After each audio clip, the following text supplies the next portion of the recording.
গাজাকে ধ্বংসস্তূপ বানিয়ে এবার যেন কাতারের ওপর নজর পড়েছে ইসরায়েলের। ৯ সেপ্টেম্বর কাতারের রাজধানী দোহায় হামাসের জ্যেষ্ঠ নেতাদের লক্ষ্য করে বিমান হামলা চালায় ইসরায়েল। সে সময় দোহারের বিভিন্ন স্থান থেকে একাধিক বিস্ফোরণের শব্দ শোনা যায় এবং কুণ্ডুলি পাকিয়ে কালো ধোঁয়া উঠতে দেখা যায়। এই হামলাটি এমন এক সময় ঘটেছে যখন হামাসের প্রতিনিধিরা যুক্তরাষ্ট্রের সর্বশেষ যুদ্ধবিরতি প্রস্তাবের বিষয়ে আলোচনা করতে বৈঠক করছিলেন। বার্তা সংস্থা রয়টার্সে প্রকাশিত একটি ভিডিওতে দেখা যায় একটি ভবনের সামনের অংশ অনেকটাই ধ্বংস হয়ে গেছে। এছাড়া সামাজিক যোগাযোগ মাধ্যমে ভাইরাল আরও কিছু ভিডিওতে কালো ধোঁয়া উঠতেও দেখা গেছে।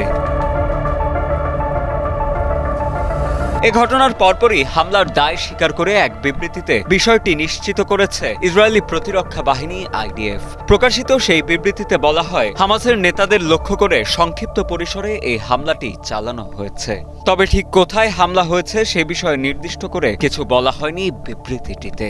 অন্যদিকে কাতারের পররাষ্ট্র মন্ত্রণালয়ের মুখপাত্র বলেন, এই অপরাধমূলক হামলা সব আন্তর্জাতিক আইন ও বিধিনিষেধের পরিপন্থী এবং কাতার ও দেশটিতে বসবাসরত জনগণের নিরাপত্তা এবং সুরক্ষার জন্য গুরুতর হুমকি।